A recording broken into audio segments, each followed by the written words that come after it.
Certaines campagnes publicitaires gigantesques voient le jour dans des agences qui brassent des millions de dollars. La nôtre est née de 3 mots écrits sur un mouchoir par un père à sa fille de 7 ans. Mais à qui appartenait ce mouchoir? Lundi 6h07. Ethan Cole se tenait seul dans le garde-manger en verre et marbre du 28e étage d'Ahara Media.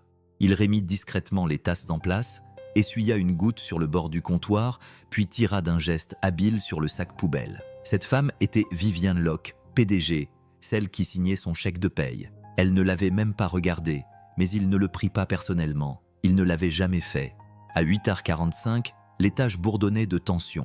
Le personnel s'affairait comme des machinistes avant le lever de rideau. Ethan se faufila parmi eux, invisible, transportant des serviettes Carf et réapprovisionnant discrètement les bacs à sucre. C'était tout un art de se déplacer parmi les gens sans les déranger. La réunion des 900 dans la salle du conseil d'administration faisait déjà l'objet de chuchotements au sujet d'une présentation décisive à Harbour & Hearth, la chaîne nationale de restaurants, désespérée de se refaire une image authentique. Dans la salle de conférence, le directeur de la création de Riley Park cliquait sur son dossier de présentation avec un demi-sourire et une voix qui s'efforçait trop de paraître détendue. Imaginez la scène. Des familles prenant leur petit déjeuner sous un éclairage chaleureux, une pile de pancakes dorés, des sourires tendres, et boum, notre slogan « Home is just a table away ». La maison est à portée de table. Vivien ne cligna pas des yeux. Elle avait déjà vu cela 2 fois chez nos concurrents. Quelqu'un s'éclaircit la gorge. Les dirigeants de Harbour & Hearth étaient assis, les bras croisés, le visage impassible. Personne ne semblait enthousiaste. Riley passa à la diapositive suivante. Nous utiliserons des photos prises en studio avec des acteurs réalistes. Une remarque, intervint Vivien. Son ton était assez tranchant pour couper un bagel. Vous dites réaliste? Pourquoi pas réel? La pièce est devenue silencieuse. Riley a ouvert la bouche, l'a refermée, puis a finalement dit « Nous pouvons explorer cette direction dans la phase 2 ». Vivien s'est penché en arrière. Nous n'arriverons pas à la phase 2 si nous ne réussissons pas la phase 1. Si vous pensez, vous aussi, qu'il faut écouter d'abord, laissez un « j'aime » pour soutenir cette approche. Ethan a discrètement rempli les verres d'eau près de la porte. Il n'était pas censé écouter, mais il ne pouvait s'en empêcher. Ce soir-là, alors qu'il essuyait les bancs du couloir, Ethan croisa Riley dans le couloir. « C'était dur », dit Ethan. Riley expira par le nez. Bienvenue dans la créativité d'entreprise où les idées sont servies à point et toujours insuffisamment cuites. Ethan hésita puis dit prudemment « Et si vous demandiez à de vraies familles ce qu'elles attendent d'un endroit comme Harbour & Hearth ?» Riley le regarda comme s'il avait une deuxième tête. « Sans vouloir te vexer, mon pote, tu t'occupes du café. Tu crois qu'on n'y a pas déjà pensé ?» Ethan haussa légèrement les épaules. « Peut-être, mais parfois, les idées les plus évidentes sont celles que les gens négligent. Une pause, puis un ricanement. Mignon. Tu devrais écrire ça sur une tasse. Sans il a cet or. » Et Riley s'éloigna. Un garçon qui sert le café n'a pas d'idée. Ces mots n'étaient pas adressés à Ethan, mais il les entendit quand même. La voix de Vivien était froide et monocorde lorsqu'elle passa devant Riley dans l'ascenseur. Il se dit de ne pas s'en soucier. Mais plus tard, alors qu'il faisait la vaisselle dans le garde-manger vide et qu'il appelait Lily pendant sa pause goûter, sa question le prit au dépourvu. « Papa, dit-elle entre 2 bouchées d'une tranche de pomme, est-ce que les adultes demandent parfois aux gens ce qui leur tient à cœur ?» Il cligna des yeux. « Pourquoi tu me demandes ça ? Parce que tu me demandes toujours des choses, comme quelle histoire je veux avant de me coucher ou ce que je pense des crêpes au beurre de cacahuète, mais à la cantine de l'école, on nous sert toujours la même chose. » Ethan sourit, mais cette question resta longtemps dans sa tête après avoir raccroché. Ce soir-là, alors que les lumières s'éteignaient au 28e étage et qu'un silence s'installait comme de la poussière, Ethan se retrouva à nouveau dans le garde-manger. Une idée lui trottait dans la tête. Il attrapa une serviette en papier blanche standard, bien pliée, et l'aplatit sur le comptoir. Il ne réfléchit pas trop, il écrivit simplement. Demandez d'abord. Première étape, écoutez. Pas de script, juste des oreilles. Deuxième étape, co-créer, créer quelque chose ensemble. Troisième étape, laisser un remerciement, un vrai, un mot, un petit cadeau, quelque chose qui dise « Nous vous avons entendu ». Au bas de la page, il griffonna. Et si on leur demandait d'abord Lily C, 7 ans. Il fit une pause, puis ajouta un petit cœur à côté de son nom. Des pas dans le couloir le firent sursauter. Gêné, il froissa la serviette à moitié, puis hésita. Au lieu de la jeter carrément, il la plia une fois de plus et la glissa sur le côté de la poubelle, à moitié visible, à moitié cachée. L'équipe de nettoyage ne viderait pas cette poubelle avant le lendemain matin. Il éteignit la lumière. Derrière lui, un point rouge clignotait dans le coin du plafond du garde-manger. La caméra de sécurité avait une vue complète du comptoir et de la serviette. Et même si Ethan ne le savait pas encore, cette serviette n'avait pas fini de parler. Les néons bourdonnaient doucement au-dessus du couloir vide.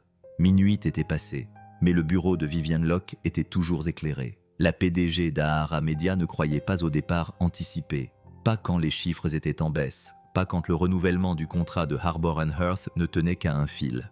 Elle expira, les yeux brûlants à force de fixer les feuilles de calcul. Quelque part entre les rapports d'audit et les prévisions marketing, elle avait perdu la notion du temps et peut-être autre chose. Quand elle se leva enfin pour étirer sa tasse de café vide, quelque chose attira son attention. Elle fronça les sourcils et se dirigea vers le garde-manger. L'air y était encore imprégné d'une légère odeur de grains torréfiés et de désinfectant. C'est alors qu'elle le vit. Un coin de serviette froissée et taché de graphite dépassait du côté de la poubelle. Juste assez pour murmurer « Regarde !» Normalement, Vivien l'aurait ignoré, mais quelque chose dans les mots qui apparaissaient « Demande d'abord à de vraies personnes » attira sa main avant que sa logique ne puisse protester.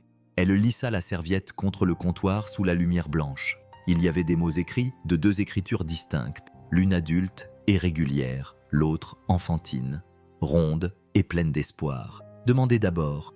Et si nous leur demandions d'abord? Lily C, 7 ans. Vivien la fixa du regard. Elle sentit une étrange pression dans sa poitrine. Ces mots étaient simples, trop simples, mais ils avaient une force, une clarté qui manquait à toutes les présentations PowerPoint. Elle murmura « Qui a écrit ça ?» L'horloge du garde-manger fit tic-tac une fois, 2 fois. Sans s'en rendre pleinement compte, elle sortit son téléphone et prit une photo, puis une autre, plus rapprochée, en zoomant sur le petit cœur à côté du nom. Elle ne savait pas pourquoi, mais son instinct, ce vieil instinct qui lui venait de l'époque où elle croyait encore que les idées pouvaient venir de n'importe où, lui disait de ne pas jeter cette serviette. Elle glissa la serviette dans son carnet et retourna à son bureau. Vendredi, 8h10. Vivian était assise avec Lena Ortiz, sa vice-présidente des relations publiques, et Riley Park, son directeur de la communication. La porte était fermée. 3 tasses de café, pas de bavardage.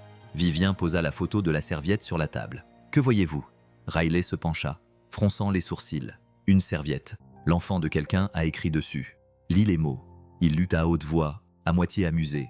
Demandez d'abord à de vraies personnes. Le regard de Vivian s'aiguisa. Exactement. Lena pencha la tête. Tu penses que cela pourrait être le chaînon manquant? Vivian acquiesça. Harbour & Hearth dit vouloir de l'authenticité, mais nous leur avons fourni des mises en scène et des scripts. Et si nous testions cela discrètement? Pas de presse, pas de promesses. Riley croisa les bras. Tu veux risquer un pilote sur une idée trouvée dans une poubelle? Vivian ne broncha pas. Je veux prendre le risque d'écouter. La pièce devint silencieuse. Lena sourit faiblement. Tu sais, si ça marche, ça pourrait redéfinir toute la campagne. Demandez d'abord. C'est délicat, humainement parlant. Riley expira. D'accord, fais ton test, mais nous devons faire attention à la propriété. Si quelqu'un d'extérieur à la création a écrit cela, la porte s'ouvrit avant qu'il ait pu terminer. Darius Finch, directeur financier, fit irruption comme un nuage d'orage, portant une cravate. La propriété, répéta-t-il en ramassant la photo sur la serviette posée sur la table. Qui l'a écrite? Répondit Vivian d'un ton calme. Nous ne savons pas.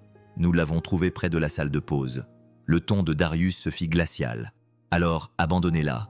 Tout ce qui est créé dans les locaux de l'entreprise appartient à Ahara Media. Point final. Pas de zone grise. Darius Lena dit calmement. Vous n'avez même pas entendu l'idée. Je n'en ai pas besoin. J'entends le risque. Si cela venait de quelqu'un comme un sous-traitant ou, Dieu nous en préserve, un concierge, nous nous exposerions à des plaintes pour violation de propriété intellectuelle, à des plaintes auprès des ressources humaines. Dieu sait quoi d'autre. Riley marmonna. Vous êtes allergique à l'inspiration. Je suis allergique aux poursuites judiciaires. Darius répliqua. Vivian croisa les bras. Ne cédons pas à la peur. Nous pouvons tester discrètement en interne. Pas de crédit tant que nous n'avons pas vu les résultats. Darius esquissa un sourire. Alors assurez-vous que personne en dehors de cette pièce ne soit au courant. Cet après-midi-là, Vivian était assise seule à son bureau, repassant leurs paroles dans sa tête. Elle agrandit à nouveau la photo. La question de cet enfant, et si on leur demandait d'abord, la hantait. Elle dégageait une chaleur qu'elle n'avait pas ressentie depuis des années. Pas depuis qu'elle avait tout perdu avant sa première entreprise, ses économies, sa foi en les gens. C'était différent. Elle ouvrit un email vierge et commença à taper à Lena Ortiz. Riley Park, sujet H&H, pilote silencieux. Procéder au test interne. Utiliser le cadre de la serviette comme hypothèse. Ne pas mentionner la source. Évaluer la traction. Go.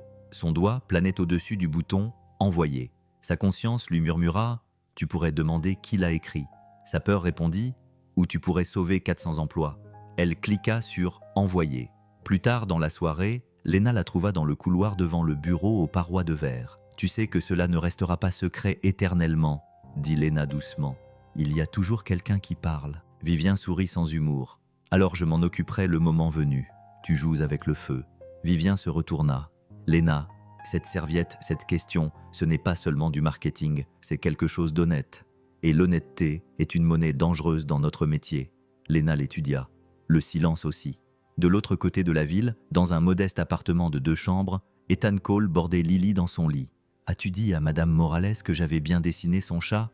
demanda Lily d'une voix endormie. « Oui. » Ethan sourit. « Elle a dit qu'il lui ressemblait beaucoup, peut-être même plus gentil. » Lily sourit. « Tu souris bizarrement. » Il rit. « Je suis juste fatigué, ma puce. » Alors qu'il éteignait la lampe, son regard se posa sur le comptoir où quelques serviettes étaient posées près de l'évier, toutes vierges. Il ne savait pas que l'une d'elles, ou plutôt sa jumelle, se trouvait désormais sur le bureau d'une femme qui n'avait pas souri sincèrement depuis des années. De retour chez Ahara Media, 23H45. Le bureau était un vaisseau fantôme rempli d'écrans bleus et de conduits d'aération résonnants. Vivien retourna au garde-manger pour prendre une dernière tasse avant de rentrer chez elle. La poubelle avait été vidée, tout était propre. Elle se servit une tasse de café, fixant son reflet dans le liquide sombre. Les paroles de son assistante, prononcées quelques mois plus tôt, résonnaient dans sa tête. « Tu es brillante, Vivien, mais parfois, tu te laisses guider par la peur plutôt que par la confiance. » Elle détestait que ce soit vrai. En sortant, elle jeta un coup d'œil vers la lumière rouge de la caméra du couloir. Elle savait qu'elle enregistrait chaque image, chaque heure. Elle savait que quelqu'un avait placé cette serviette-là avant l'aube lundi. Probablement un serveur de café. Peut-être même le même homme qu'elle avait à peine regardé ce matin-là. « Qui que tu sois, » murmura-t-elle. « Merci. » Puis elle murmura quelque chose qu'elle n'avait pas dit depuis des années. « J'espère que je ne vais pas tout gâcher. » Sur ces mots, elle entra dans l'ascenseur, la photo de la serviette brillant faiblement sur son téléphone comme un secret qui venait de prendre vie. Le monde ne change pas avec des feux d'artifice. Il commence tranquillement, avec quelqu'un qui ose écouter. Le mardi matin de la 2e semaine, une petite équipe interne de médias volait sous le radar. 3 jours, 3 villes, 3 familles. Pas de décor, pas de script, pas de costume. L'ordre de Vivien était simple. Capturer la réalité. Rien de lisse, rien de faux. Riley dirigeait l'équipe de production à contre-cœur. Sa fierté était encore blessée. Une campagne sur une serviette, marmonna-t-il à Lena alors qu'il montait dans le vent de la société à Fresno. Nous construisons un empire sur du papier à lettres de cafétéria. Lena sourit faiblement. Les empires s'effondrent plus vite que l'honnêteté ne dure. Il sourit. Tu viens d'inventer ça ? Oui, répondit-elle. Mais ça semble vrai, n'est-ce pas ? Premier jour, Fresno, Californie. Earl, un chauffeur routier à la retraite, était assis à sa table de cuisine en remuant son café. Sa femme Ruth lui glissa une assiette de pancakes. Le jeune caméraman lui demanda si Arbor and Hearth pouvait ajouter un plat à son menu rien que pour vous. Quel serait-il ? Earl cligna des yeux. C'est facile. Un endroit où l'on ne se sent pas pressé. Peut-être une tasse de café qui ne se termine pas avant que vous ayez fini de raconter votre histoire. La pièce est devenue silencieuse. Le micro-perche est resté immobile. Riley a croisé le regard du caméraman et a chuchoté « Continuez à filmer ». Deuxième jour, Tulsa, Oklahoma. Keisha, une mère célibataire, et ses 2 enfants étaient assis à leur table dans un restaurant. Des crayons et des serviettes éparpillés autour d'eux. « Qu'est-ce qui rend un repas spécial ?» demanda l'intervieweur. Keisha sourit d'un air fatigué. « Quand quelqu'un se souvient de votre nom la fois suivante, ce n'est pas la nourriture, c'est le fait d'être vu. » Riley expira par le nez. « Être vu », murmura-t-il, « c'est notre ligne directrice. Et vous, qu'est-ce qui rend un repas vraiment spécial pour vous ? Partagez-le en commentaire, on lit tout. » Lena acquiesça doucement, et aucun d'entre nous ne l'avait écrit. 3e jour, Dayton, Ohio. Une famille de 4 personnes s'est réunie dans son jardin, sous les guirlandes de Noël accrochées entre les arbres. Ce n'étaient pas des acteurs. Ils ne savaient rien de la serviette. Ils parlaient simplement comme des gens qui avaient traversé des moments difficiles. Le père, ouvrier d'usine, a déclaré « Vous voulez quelque chose d'authentique? Ne nous marquez pas. Asseyez-vous avec nous. » Cette phrase a frappé Riley comme une gifle et une bénédiction à la fois. Il a murmuré presque pour lui-même « Demandez d'abord, asseyez-vous ensuite. » Jeudi soir, les images ont été montées pour former un pilote interne approximatif. De vraies tables, de vraies personnes. Pas de filtre, pas de voix off, juste des conversations brutes. Le cliquetis des fourchettes et les éclats de rire entre deux respirations. Ils l'ont projeté à un groupe restreint au sein de Harbour and Heart. 40 cadres ont regardé en silence les 6 minutes de film. À la fin, l'une des directrices de marque, une femme âgée aux cheveux argentés et au regard perçant, a simplement déclaré « On se reconnaît là-dedans ». Sa voix s'est légèrement brisée. Cela faisait des années que je ne nous avais pas vus à l'écran. De retour à San Francisco, Vivien a lu le rapport pilote sur son iPad. Plus 23% d'intention de revenir. Amélioration de l'image de marque. Résonance émotionnelle positive à 89%. Elle ferma les yeux pendant un long moment. Ça avait marché. Elle appela Riley et Lena dans son bureau. « Prévoyez une réunion demain matin. Je veux montrer ça au conseil d'administration avant que H&H ne voie le montage final. » Riley hésita. Vivien, à qui revient le mérite? Vivien le regarda suffisamment longtemps pour que le silence s'étire comme du verre. « Concentrons-nous d'abord sur les résultats. » Riley serra les mâchoires. « Tu ne vas pas enterrer ça, n'est-ce pas? Je vais le protéger, » répondit-elle. « Parfois, c'est la même chose, » répliqua-t-il doucement. Ce soir-là, Ethan était assis sur le canapé avec Lily. Elle mangeait des céréales pour le dîner, dessinait avec un crayon émoussé tandis que la télévision clignotait. Il ne regardait pas vraiment jusqu'à ce qu'une bande-annonce publicitaire apparaisse à l'écran. 3 familles, une table de salle à manger, des voix. Il reconnut la façon dont les gens parlent vraiment quand personne n'écoute les mots-clés.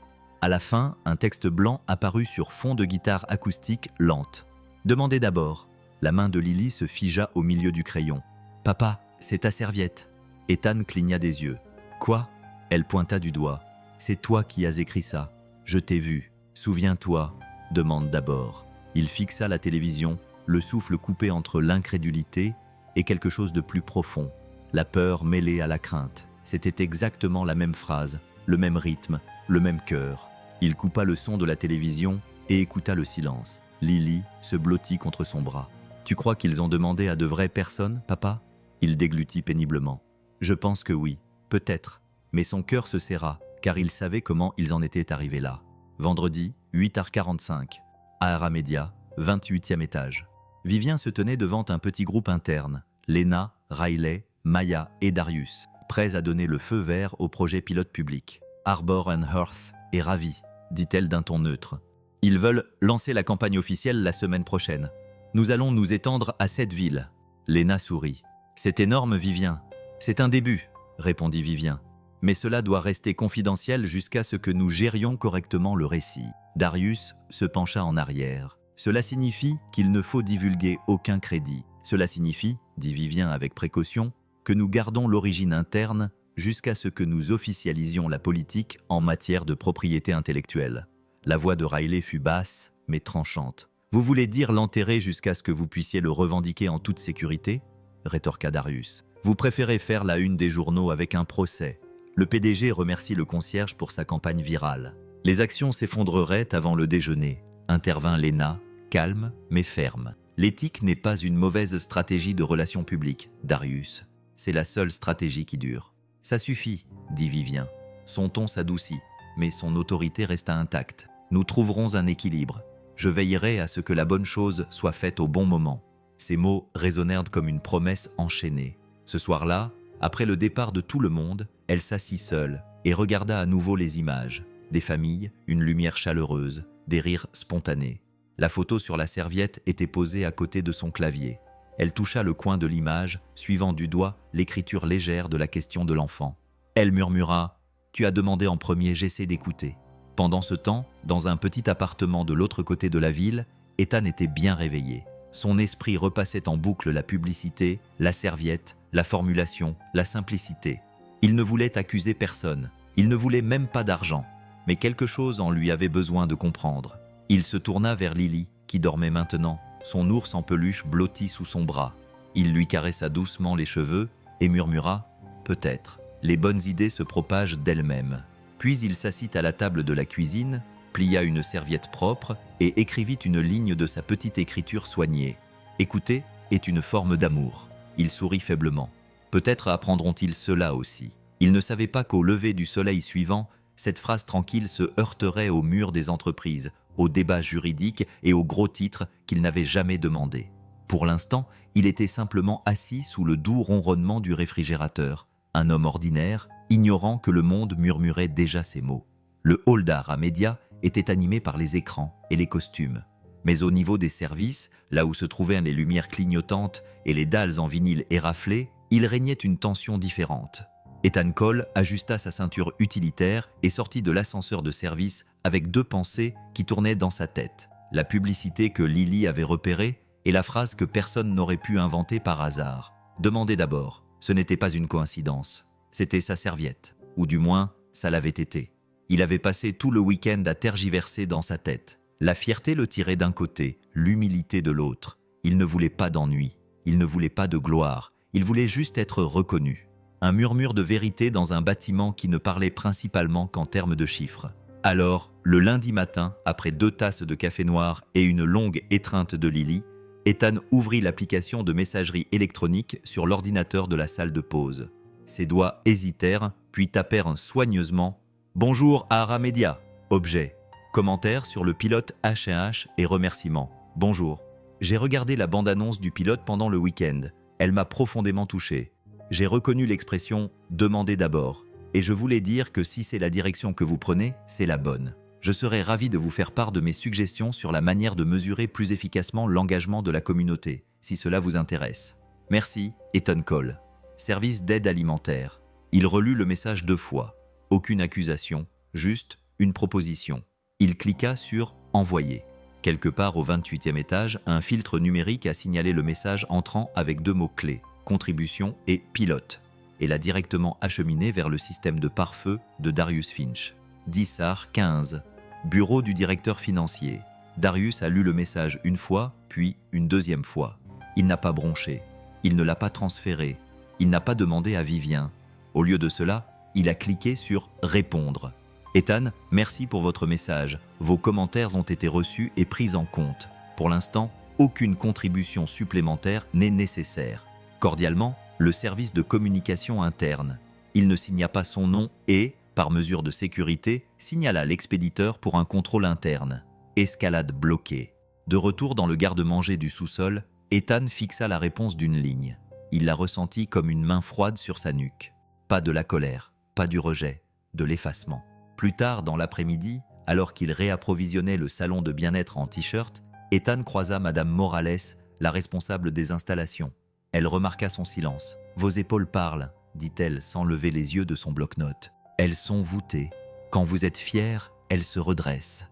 Aujourd'hui, on dirait qu'elles doivent un loyer à quelqu'un. » Ethan sourit faiblement. « J'ai envoyé une idée à l'étage. J'ai reçu un remerciement standard. Personne ne veut entendre parler du gars du café. » Elle posa son bloc-notes. « Chérie, personne ne veut entendre parler du gars du café jusqu'à ce qu'il soit le seul à avoir du sens. » Il rit doucement, mais elle s'approcha. « Sérieusement maintenant.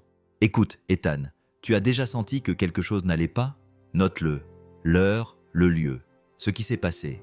Garde un petit carnet, envoie-toi un email. Prends une photo, n'accuse personne. Contente-toi de noter. Pourquoi?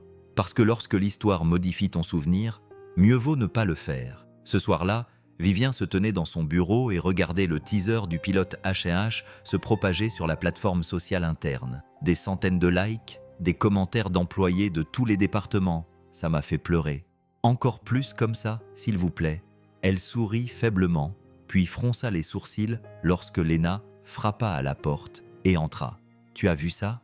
demanda Léna en tendant sa tablette. Une influenceuse populaire spécialisée dans la parentalité avait republié le teaser avec la légende suivante. « Celui qui a eu cette idée, demandez-lui d'abord, vous avez mis dans le mille. Enfin, une marque qui comprend. » Vivien l'a lu, le cœur serré.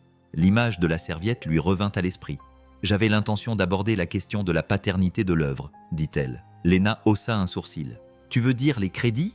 Vivien acquiesça lentement. « Bientôt, dans notre secteur. Cela signifie après que quelqu'un d'autre les divulguait. » Avant que Vivien n'ait pu répondre, Riley fit irruption dans la pièce. « Tu dois voir ça !» Il posa son téléphone sur son bureau. Un col connu pour disséquer les histoires de marque avait publié un fil de discussion théorique. On dirait que ça vient de l'extérieur, peut-être même de quelqu'un dans les opérations. Regardez le style d'écriture sur cette image de serviette qui a fuité. Elle était là, une photo floue de la serviette, agrandie, recadrée, avec le cœur caractéristique, à côté de Lily C, 7 ans.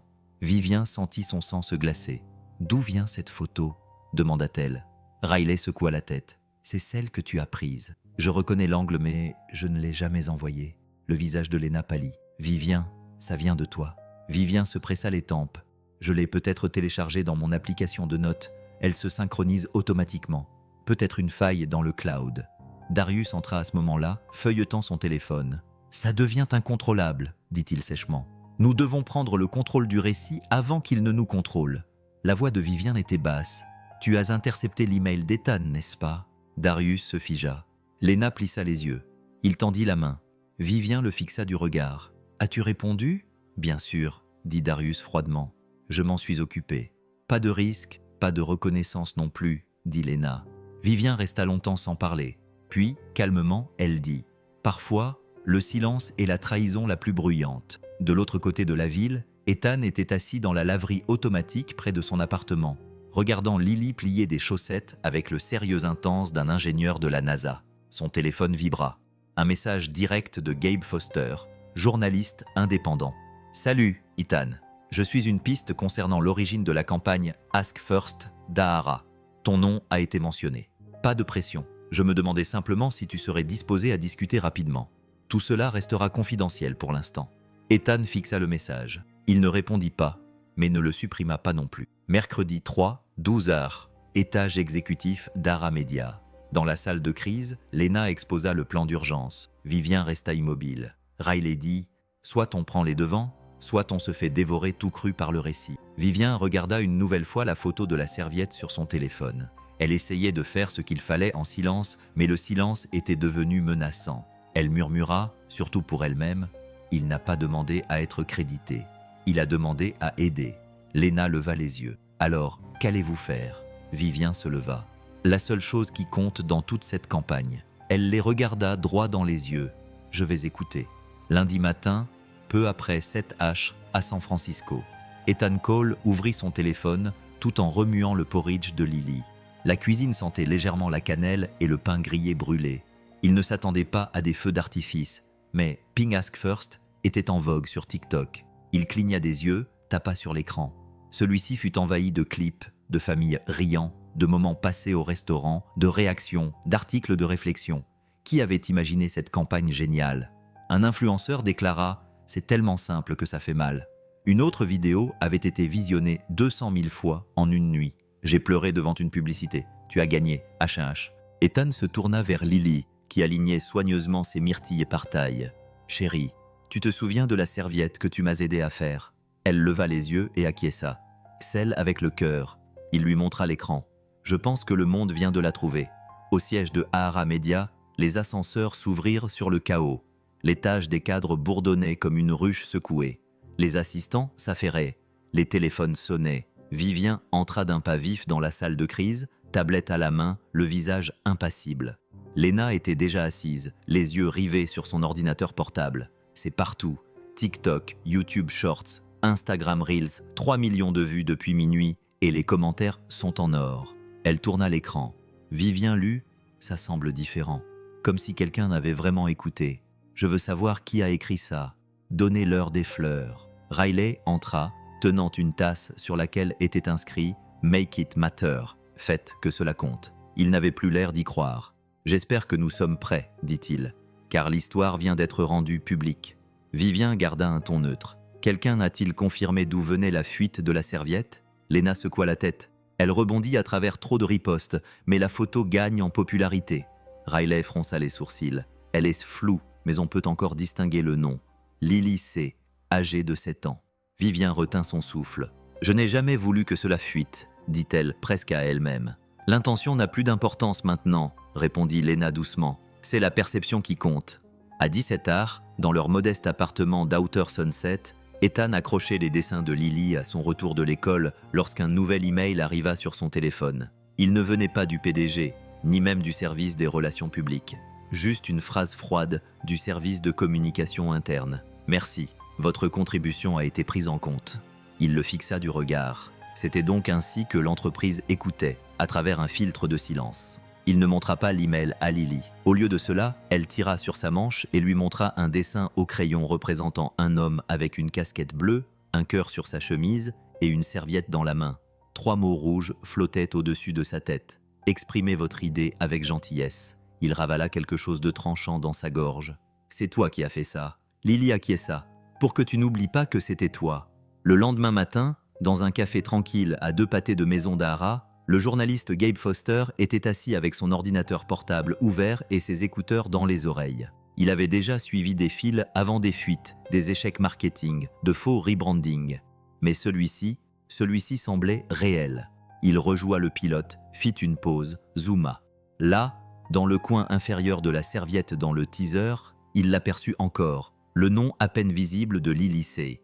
Il sourit. « Je t'ai eu. » À 14h40, ce même mardi, Ethan nettoyait le garde-manger au 22, lorsque Mademoiselle Morales s'approcha avec 2 barres granola et un regard qui disait « Il se passe quelque chose. » « J'ai entendu les relations publiques s'agiter, » dit-elle en lui tendant la collation. « Tu penses toujours à parler ?»« Je ne sais pas, » murmura Ethan. « Ce n'est pas une question de poursuite judiciaire ou de gros titres. Je veux juste... » Il hésita. « Je veux juste savoir que je n'étais pas invisible. » Elle lui tapota l'épaule. « Chérie, les gens invisibles ne déclenchent pas de feu de forêt. Cette serviette, elle a déjà fait le tour du monde. » Il parvint à rire doucement. « Je n'ai même pas vérifié l'orthographe. » De retour à l'étage, dans la suite des relations publiques, Lena prépara la déclaration officielle. Vivien se tenait derrière elle, les bras croisés et le cœur serré. Ahara Media a développé en collaboration la campagne Ask First, lut Lena à haute voix. « Ah, c'est sûr. C'est vague, » répondit Vivien. « C'est le but. » Vivien s'appuya contre la fenêtre, regardant la ville se fondre dans la lumière de fin d'après-midi. Elle détestait cette partie, celle où la vérité était édulcorée jusqu'à ce qu'elle soit conforme aux exigences légales. Lena demanda doucement « Tu veux que je rédige un 2e communiqué ?» Au cas où Vivien ne répondrait pas, mais son silence en disait long. Ce soir-là, Ethan était assis à la table de la cuisine, regardant la vidéo en boucle sur l'écran fissuré de son téléphone. La vidéo avait désormais dépassé les 8,7 millions de vues. Il fit défiler les commentaires les uns après les autres. Celui qui a eu l'idée de demander d'abord mérite une médaille. Cela semble humain, comme si cela venait de quelqu'un qui l'a vécu. Il ne répondit pas, il ne republia pas.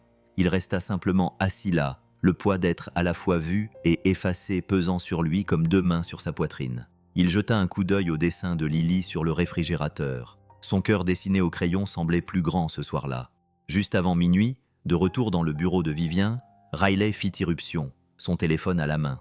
Ce n'est plus une théorie.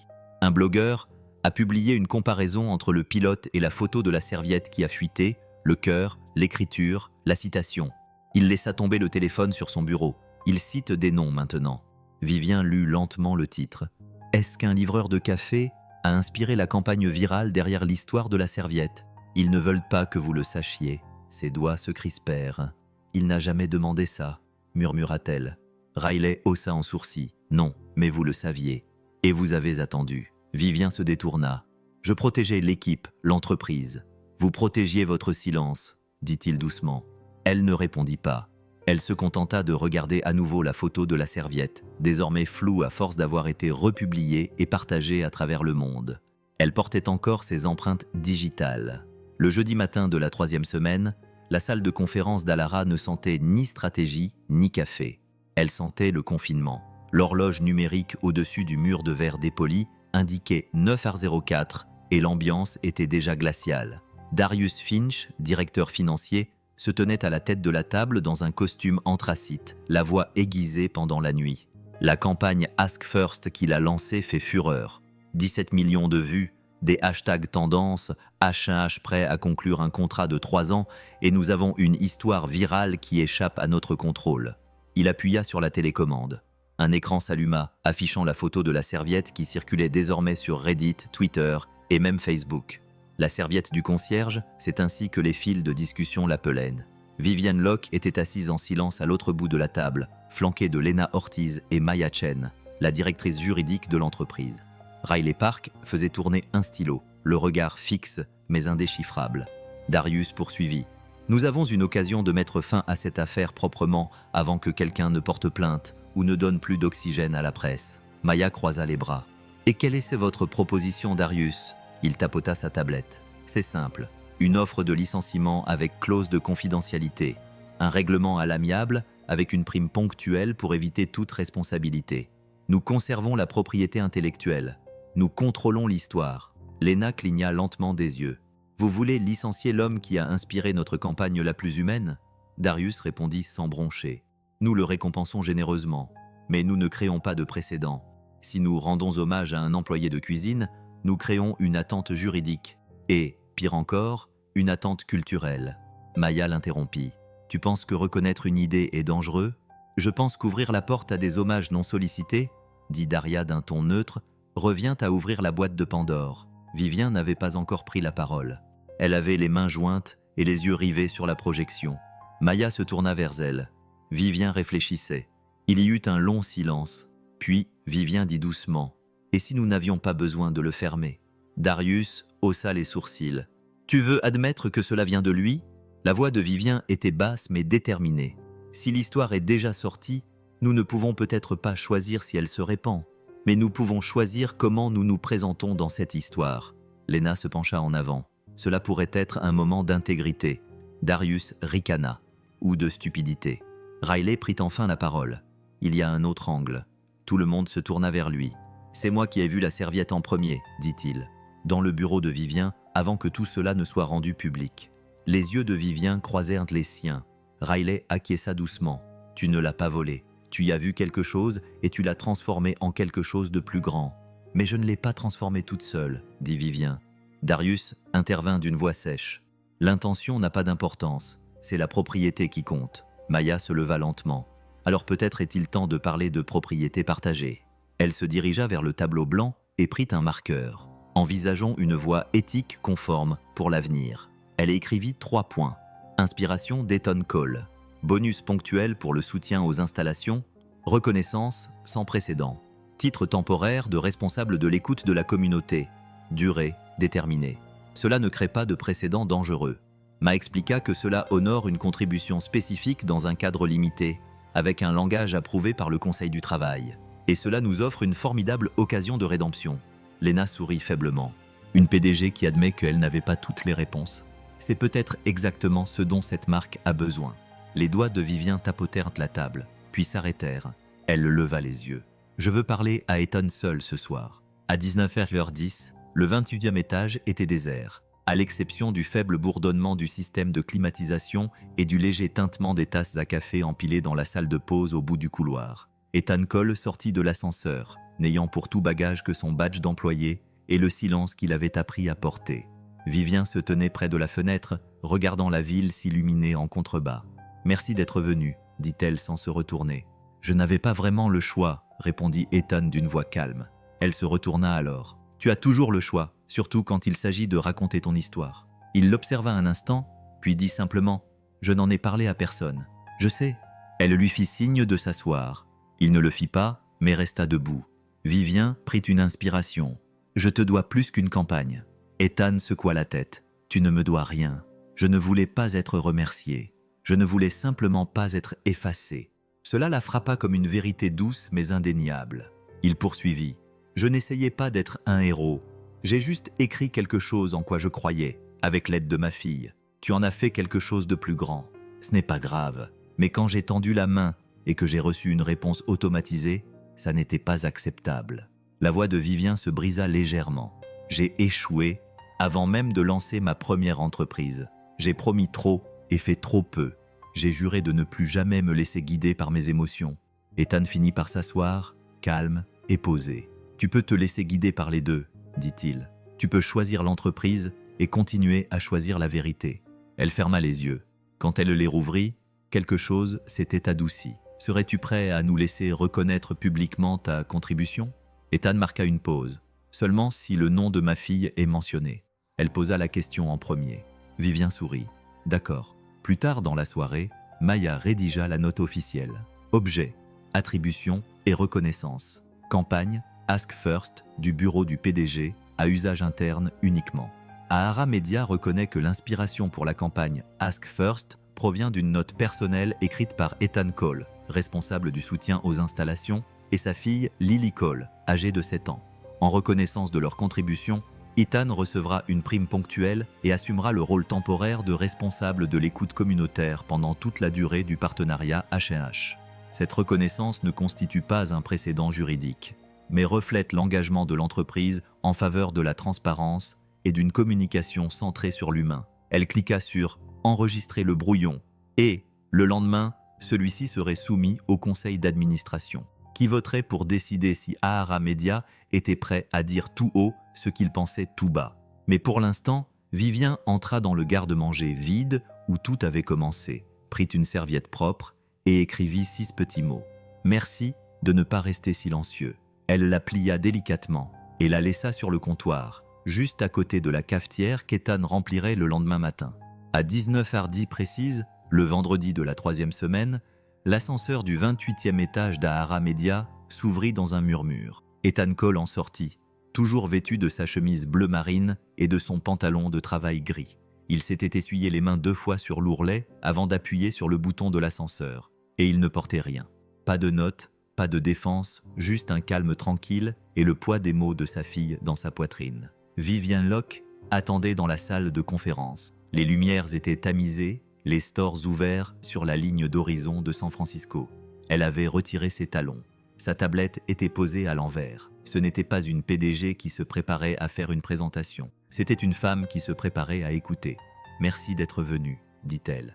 Ethan acquiesça légèrement. « Je me suis dit que si je ne venais pas, quelqu'un d'autre pourrait réécrire la fin. » Vivien esquissa un sourire. « Et si vous venez, alors peut-être que nous l'écrirons ensemble. » Elle lui indiqua le siège en face d'elle. Pas de longue table, juste une table ronde. « C'est intentionnel, dit-il. » Il y eut un moment de silence.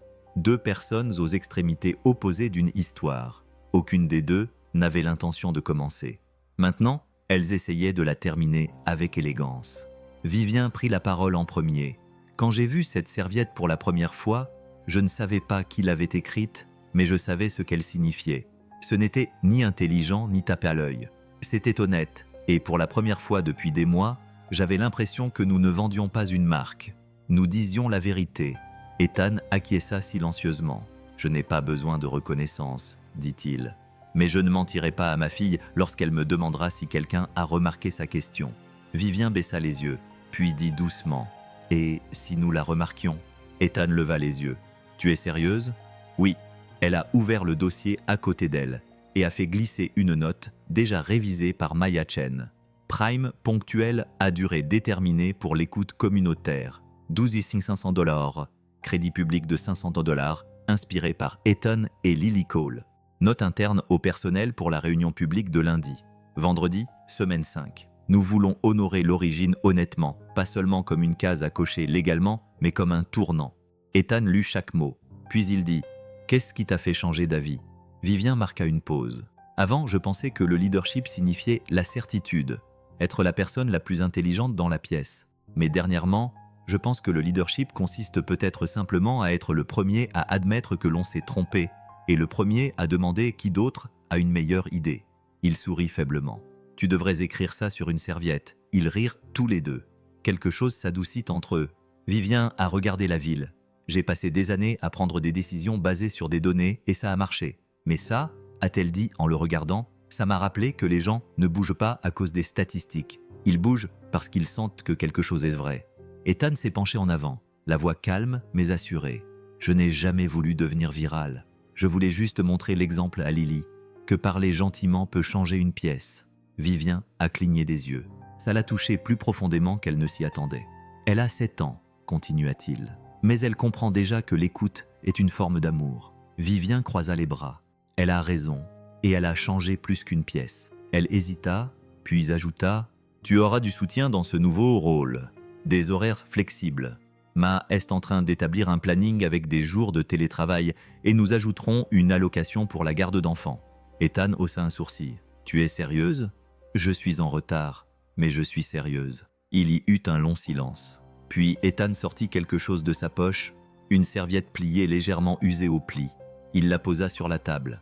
Vivien pencha la tête. L'écriture de Lily. « Si tu as peur, tiens ça. » Vivien sourit, quelque chose de chaleureux s'épanouissant derrière ses yeux. « Je pense que j'aurais besoin d'une copie de ça. » Ethan acquiesça. « Tu peux l'avoir, mais pas l'original. Celui-là, je le garde. » Le samedi matin, Lily aida son père à recoller la serviette sur le réfrigérateur, cette fois avec des autocollants en forme d'étoiles dorées dans les coins. Elle leva les yeux vers lui. Est-ce qu'elle a écouté? Ethan acquiesça. Oui, ma chérie, elle a vraiment écouté. Lily rayonna. Alors tu n'as plus besoin d'avoir peur. Il embrassa le sommet de sa tête. Pas quand je tais-toi. Le lundi après-midi, la note de service interne officielle fut publiée. De la part du PDG, objet, reconnaissance et inspiration de la campagne Ask First. Ahara Media est fier de reconnaître que le cœur de la campagne Ask First a été inspiré par une note écrite par Ethan Cole, membre de notre équipe des installations, et sa fille Lily. Ethan occupera temporairement le poste de responsable de l'écoute communautaire afin de nous aider à définir la manière dont nous allons à l'avenir tenir compte des voix réelles. Parfois, les plus petites questions mènent aux plus grandes réponses. Nous sommes à l'écoute. Riley lut la note de service et se cala dans son fauteuil. Il murmura pour lui-même. Nous lui devions la parole. À 18h10 le même jour, dans un couloir calme entre deux réunions, Léna rattrapa Vivien près de l'ascenseur. « Vous avez fait ce qu'il fallait », lui dit-elle. Vivien sourit. « Oui, c'est vrai. »« Non », répondit Léna doucement. « C'est vous qui avez fait ce choix. » La main de Vivien resta suspendue au-dessus du bouton de l'ascenseur. « Il ne nous a pas menacés, » dit-elle. « Il n'a rien exigé. Il a simplement demandé à être entendu. » Léna acquiesça. Et maintenant, toute l'entreprise sait à quoi cela ressemble. Lorsque les portes de l'ascenseur s'ouvrirent, Vivien entra, puis s'arrêta. « Dites à l'équipe de conception, » dit-elle, pour la toile de fond de la salle de réunion, que je veux un seul mot en gras. « Quel mot ?» demanda Léna. Vivien la regarda dans les yeux. « Écoutez, le jeudi matin de la 4e semaine, la salle du conseil d'administration d'Ahara Media était prête pour la guerre. À 9h pile, Vivien Locke entra, vêtu de noir. Ce n'était pas seulement une couleur, c'était un signal. Précision, détermination. 12 membres du conseil d'administration, 2 heures prévues. Une décision qui allait soit définir l'avenir d'Allard, soit le fracturer de l'intérieur. Elle prit place à la longue table ovale. Un seul mot était affiché sur l'écran central derrière elle. Écoutez. Darius Finch, assis à sa droite, s'éclaircit la gorge et prit la parole avant qu'elle ne puisse le faire. « Je vais être direct, » dit-il. « Ce qui est en jeu ici, ce n'est pas une question de sentiment, mais de précédent. Si nous attribuons ouvertement à un concierge le mérite d'une campagne qui a été conçue, peaufinée et déployée par une équipe créative de plusieurs millions de dollars, nous érodons le cadre dans lequel s'inscrit le fonctionnement de cette entreprise. » Il se leva et cliqua sur sa télécommande. Un graphique apparut. Risque de responsabilité de la marque. Cas d'attribution erronée de propriété intellectuelle 2019-2024.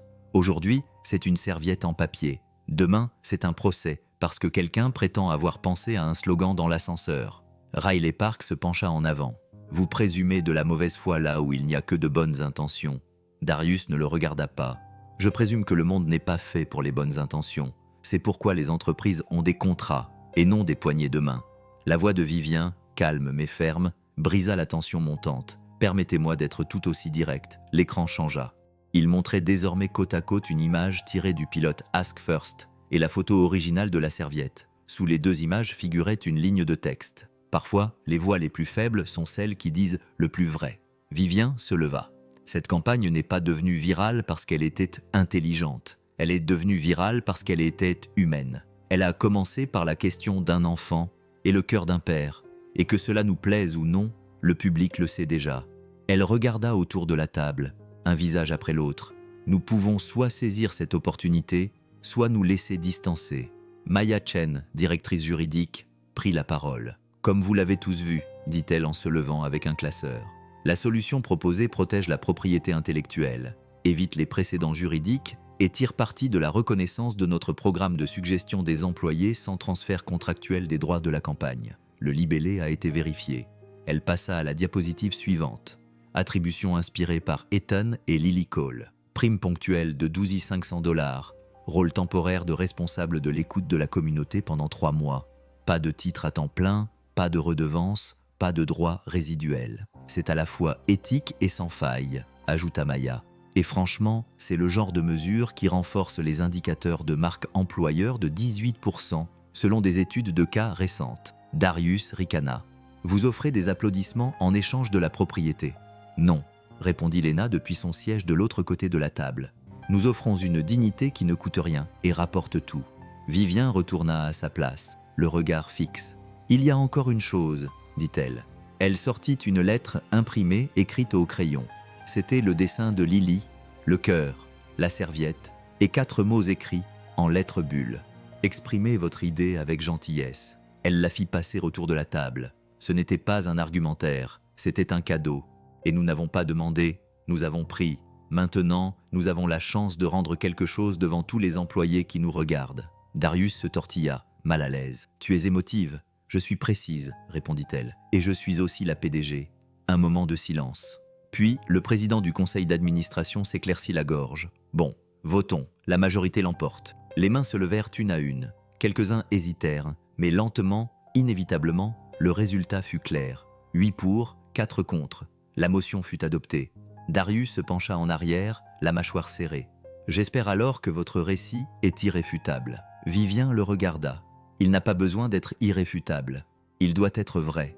Plus tard dans l'après-midi, dans un coin de la salle de relations publiques, Léna et Riley travaillaient côte à côte à la rédaction du script de la réunion publique. « Le laissons-nous parler à brûle-pourpoint » demanda Léna. « Oui » répondit Vivien derrière elle. « Mais nous préparons une matrice de questions-réponses au cas où la presse s'en emparerait. »« Et Lily Riley » demandait. « Sera-t-elle là ?»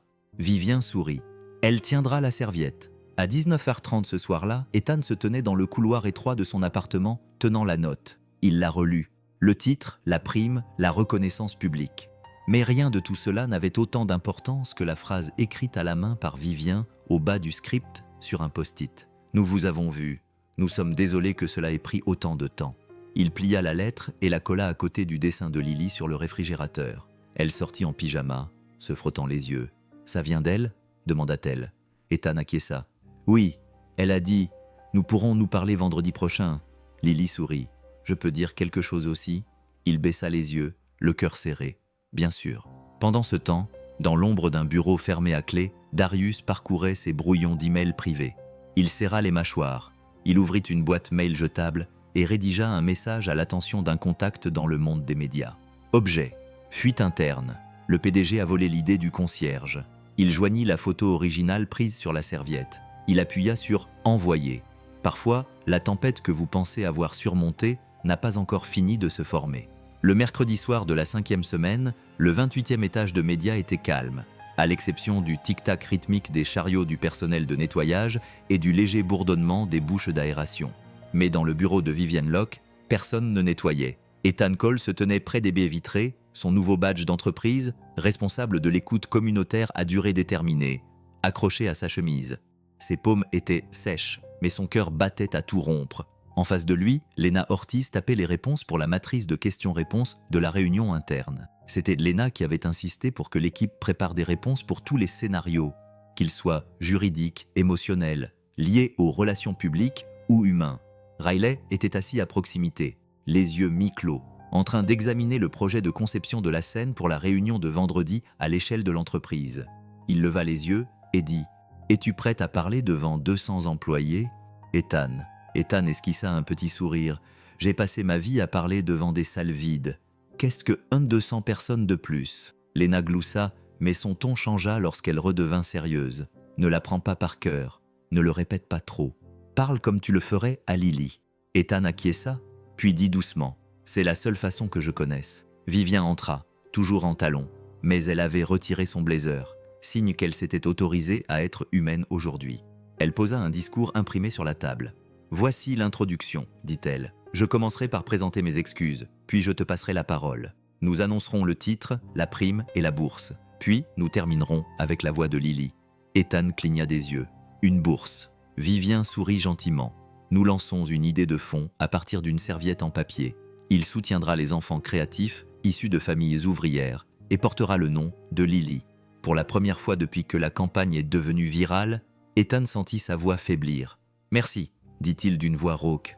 Elle s'en souviendra plus longtemps que n'importe quel nombre de vues. Vivien croisa son regard. Elle nous a rappelé à qui ce travail est destiné. Puis, alors que le groupe se dispersait, elle se tourna vers Ethan et lui demanda « Pourriez-vous rester quelques minutes ?» Il acquiesça et les autres partirent. Vivien s'assit en face de lui et croisa les mains. « Je ne l'ai pas dit au conseil d'administration, dit-elle, mais j'avais la photo de la serviette plusieurs semaines avant le lancement de la campagne. Je l'ai prise dans la poubelle et je l'ai gardée. Je savais qu'elle avait une signification. » Ethan se pencha en arrière. « Alors pourquoi n'as-tu rien dit à ce moment-là » Sa réponse fut lente. « Parce que j'ai déjà échoué. Ma première start-up a fait faillite parce que j'ai fait confiance trop tôt. J'ai laissé le crédit s'échapper et j'en ai payé le prix. Alors j'ai construit des murs. J'ai arrêté d'écouter. Et quand j'ai vu ta serviette, je me suis figé. Je me suis dit, si ça marche, je devrais à un inconnu ce qui nous a sauvés. » Il ne répondit pas tout de suite. « Alors tu ne me devais rien, mais tu te devais le courage d'admettre d'où cela venait. » Vivien ferma brièvement les yeux. « J'essaie. » Ethan fouilla dans sa poche et en sortit une serviette froissée, douce et familière. Il la posa entre eux. Elle m'a fait la réécrire. Elle a dit que la première version contenait trop de mots compliqués. Vivien la déplia. Cette fois, on pouvait lire « Étape 1 ». Écoutez comme si c'était la chose la plus importante. Étape 2. Construisez-le ensemble. Étape 3. Remerciez de tout votre cœur. En bas, avec tout notre amour, Lily et papa. Vivien sourit. Vraiment ? Elle sourit pour la première fois depuis des jours. Elle a 7 ans, acquiesça Ethan. Elle va bientôt avoir 70 ans. Vivien tapota la serviette du bout du doigt. Cela devrait figurer dans la présentation pour la mairie. Non, répondit Ethan doucement. Celui-ci est juste pour nous. À 10h pile le vendredi matin de la 5e semaine, plus de 120 employés d'Ahara Media remplirent l'auditorium au rez-de-chaussée du siège social et 3000 autres se connectèrent via le live stream. Des caméras étaient installées sous plusieurs angles. Le logo de l'entreprise était rétro-éclairé d'une douce lumière blanche. Mais ce qui ressortait le plus, c'était le mot géant projeté derrière la scène. Écoutez. Vivien Locke se tenait en coulisses, vêtu d'un chemisier bleu foncé, non pas d'une armure de PDG, mais d'un vêtement simple et humain. Elle tenait une fiche, même si elle avait depuis longtemps mémorisé les mots. Dans son autre main, elle tenait une petite serviette. Pas la serviette, une nouvelle, soigneusement pliée, avec un cœur dessiné au marqueur rouge. Délice. Alors que la musique s'estompait et que les applaudissements s'éteignaient, elle s'avança dans la lumière. La salle devint silencieuse. Vivien prit une inspiration et prit la parole. « Nous n'avons pas demandé en premier. C'est lui qui l'a fait. » L'auditorium resta immobile. Même les téléphones suspendus en l'air s'arrêtèrent. Vivien poursuivit. « Il y a 5 semaines, nous nous préparions à perdre l'un de nos plus gros clients. Nous avions des idées, des diapositives, des présentations, tout sauf du cœur. Et puis quelque chose arriva. Pas lors d'une séance de brainstorming, pas de la part d'une agence, mais sur une serviette écrite par un homme qui sert le café, sort les poubelles et écoute mieux que la plupart d'entre nous qui occupons des bureaux d'angle. Il n'essayait pas de devenir viral. Il essayait de montrer à sa fille que la gentillesse compte, que les idées ne viennent pas des titres, mais de la vérité. Elle se tourna légèrement, balayant la salle du regard. Nous avons tous lu les gros titres, mais voici ce qu'ils ne vous ont pas dit. Il n'a pas exigé d'être crédité. Il n'a pas fait appel à un avocat. Il a envoyé un email de remerciement. Et lorsque le monde a mal interprété l'histoire, il a choisi de ne pas se battre avec du bruit, mais avec clarté. Une pause. Elle a baissé la carte. J'ai l'honneur de vous présenter Ethan Cole et sa fille, Lily. La salle a éclaté en applaudissements, non pas polis, mais sincères et soutenus. Ethan est sorti lentement, tenant la main de Lily. Il portait une simple chemise à col. Elle portait une robe jaune avec de petites étoiles sur le col et tenait une serviette pliée dans sa paume. Vivien s'est reculé tandis qu'Ethan s'approchait du micro. Il a regardé la foule, puis Lily, puis à nouveau la foule. « Je n'aurais jamais imaginé me retrouver ici », a-t-il déclaré. « Honnêtement, j'ai passé la majeure partie de ma vie à parler sans que personne ne m'écoute. Mais j'ai écrit quelque chose sur une serviette. Non pas parce que je trouvais cela brillant, mais parce que ma fille m'avait posé une question que je ne pouvais oublier. Elle m'avait demandé « Les adultes demandent-ils aux gens ce qui leur tient à cœur ?» Et je n'avais pas de bonne réponse. Alors, j'en ai écrit une. Il brandit une version plastifiée de la serviette originale. Demandez d'abord. Écoutez, construisez ensemble. Remerciez de tout votre cœur. La salle était désormais silencieuse. Ce n'était pas un discours commercial. C'était un rappel que la dignité ne s'obtient pas par le salaire et que les idées n'ont pas besoin d'autorisation pour être bonnes. Lily a tiré sur sa manche. Il a souri. Elle a quelque chose à dire. Il s'est écarté tandis que Lily, qui atteignait à peine le micro, regardait avec des yeux écarquillés mais courageux. Elle a déplié sa serviette et a lu attentivement. Demandé d'abord, puis écouté attentivement. Merci. Une pause. La salle a éclaté en applaudissements. Certains ont applaudi, d'autres se sont essuyés les yeux. Tout le monde l'a ressenti. Une fois les applaudissements calmés, Vivien s'est à nouveau avancé. Nous aimerions récompenser officiellement Ethan et Lily avec 3 choses, a-t-elle déclaré. Premièrement, une prime ponctuelle de 12 500 $. Deuxièmement, un poste à durée déterminée pour Ethan en tant que responsable de l'écoute communautaire afin de nous aider à mieux écouter dans chaque campagne que nous mettons en place. Et troisièmement, le lancement d'un nouveau fonds de bourse d'études. L'idée d'une bourse d'études pour les enfants créatifs issus de familles de la classe ouvrière. La première bénéficiaire, Lily Cole. Lily a levé les yeux vers son père, les yeux écarquillés. « Avons-nous gagné quelque chose ?» Ethan a souri, les larmes aux yeux. « Non, ma chérie, nous avons donné quelque chose. » 30 minutes plus tard, dans les coulisses, alors que la foule se dispersait et que le nombre de spectateurs en direct grimpait en flèche, Maya se tenait à côté de Lena dans la salle verte, faisant défiler sa tablette. La réaction des médias est déjà en train de changer. Maya a déclaré « Nous avons publié la note de service complète, le calendrier original et l'accord signé. La plupart des titres sont en cours de mise à jour. Certains ont même présenté leurs excuses. » Lena a souri. « On ne voit pas ça souvent, surtout pour des concierges, » répondit Maya. Vivien entra, retirant son oreillette épuisée mais rayonnante. Riley la suivait, applaudissant lentement. C'était le meilleur lancement de campagne que nous n'ayons jamais planifié. Vivien rit. Ce n'était pas vraiment une campagne. Puis il se tourna vers Ethan, qui venait d'entrer avec Lily, tenant un biscuit. Riley lui tendit la main. « Je te dois des excuses. J'ai d'abord vu ta serviette, et je ne croyais pas qu'elle venait de quelqu'un comme toi. » Ethan lui serra la main. « Ce n'est pas grave. La plupart des gens ne croient pas en ce qu'ils n'ont pas construit. » Riley acquiesça, puis ajouta doucement. « Mais à partir de maintenant, je demanderai. » Pendant ce temps, à l'extérieur de l'auditorium, les pancartes de protestation qui avaient commencé à s'accumuler au cours de la semaine avaient disparu, remplacées par des cœurs dessinés à la craie sur le trottoir par des enfants et des messages tels que « Demandez d'abord et écoutez, c'est cool », écrits au pastel. Et alors que le bâtiment se vidait, un petit moment s'attarda. Lily se tourna vers Vivien, une serviette à la main. « Vous avez gardé le cœur », dit-elle en montrant le logo sur l'écran de l'événement. Vivien s'agenouilla à côté d'elle. « Nous l'avions presque oublié, dit-elle, mais tu nous l'as rappelé. » À 11h58, le communiqué de presse final a été publié. Ahara Media reconnaît que sa campagne la plus marquante cette année n'est pas venue d'une agence de création. Elle est venue d'une serviette dans une salle de pause, d'un père et d'une fille qui nous ont rappelé que les meilleures idées commencent par l'écoute. Nous sommes fiers de dire que nous avons demandé, que nous avons écouté et que nous en sommes ressortis meilleurs. Et sur les réseaux sociaux, un nouveau hashtag est devenu tendance. Elle exprime votre idée avec gentillesse. Le lundi matin de la 6e semaine, les échos de la réunion publique résonnaient encore dans les couloirs d'Ahara Media. Les gens maintenaient les portes de l'ascenseur ouvertes plus longtemps. Ils écoutaient davantage pendant les réunions. Quelqu'un a même collé une serviette de table sur le tableau d'affichage de la salle de pause avec 3 mots simples griffonnés au stylo bleu. Nous continuons à écouter.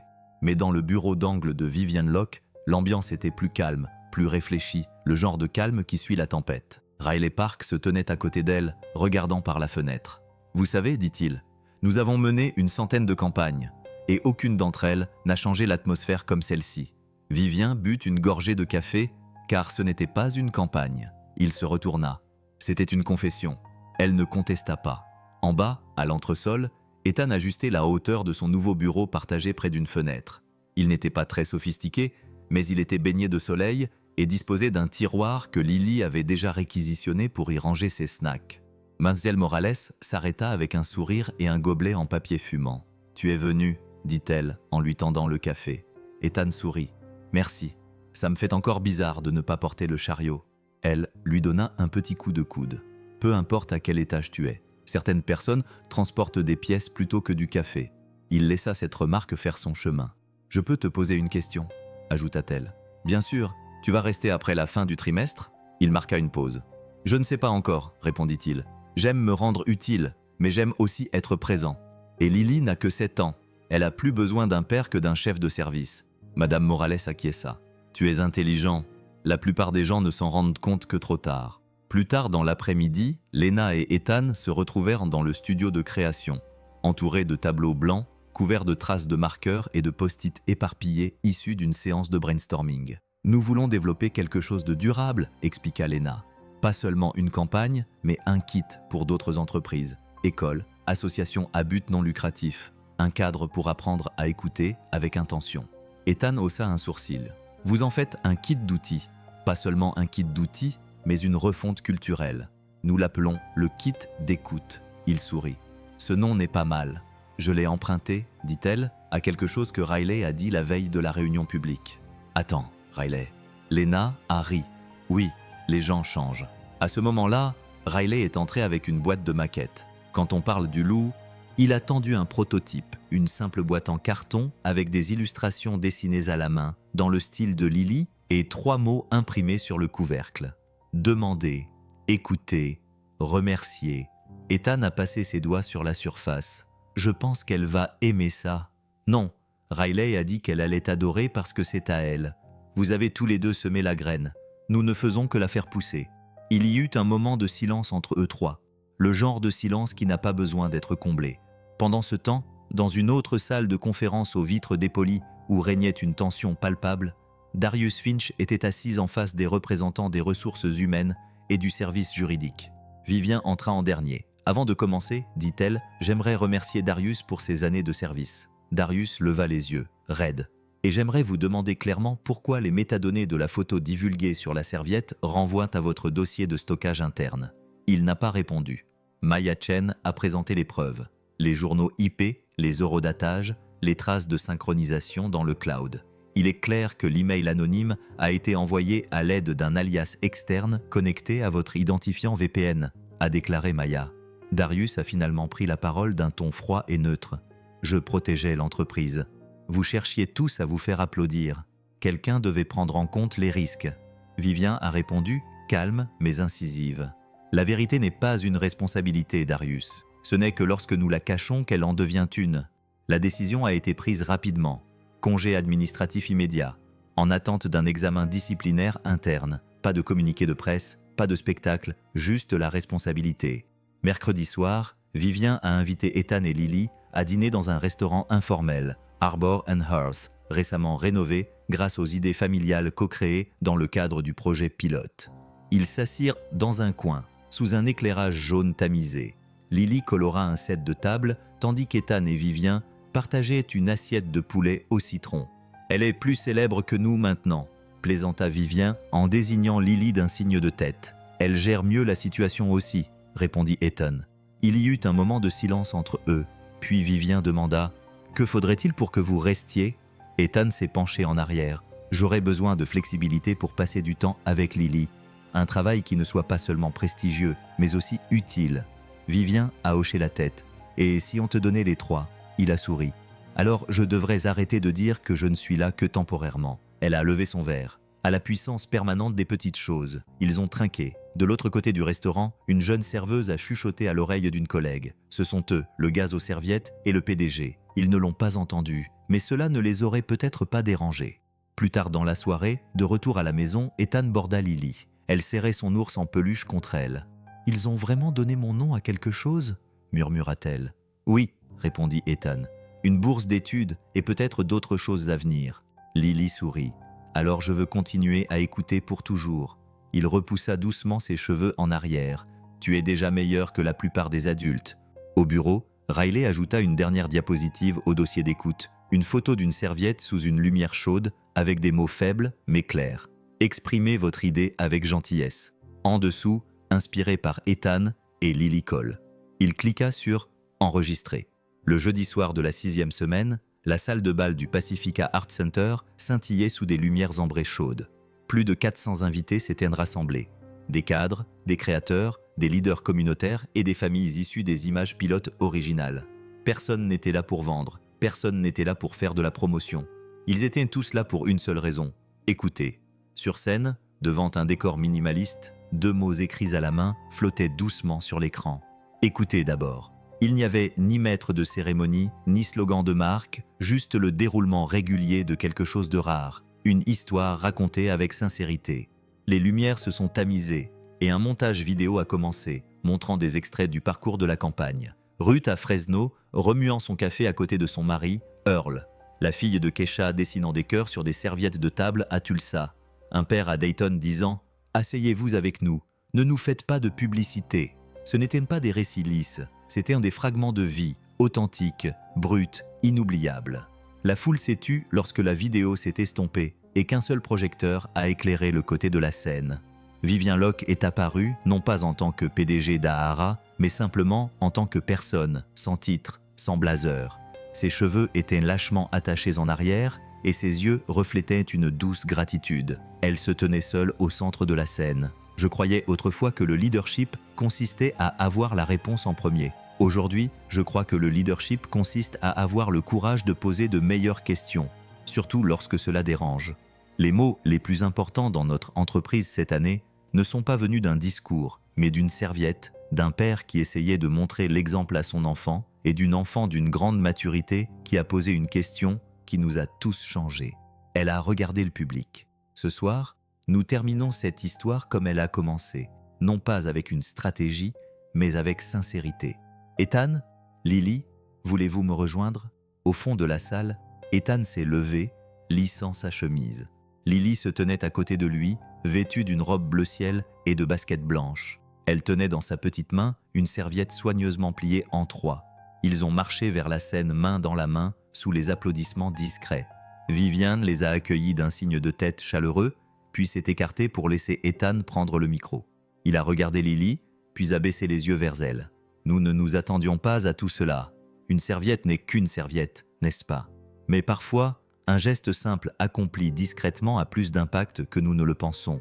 Il sortit de sa veste la serviette encadrée, l'original encore froissée, conservée dans de l'acrylique.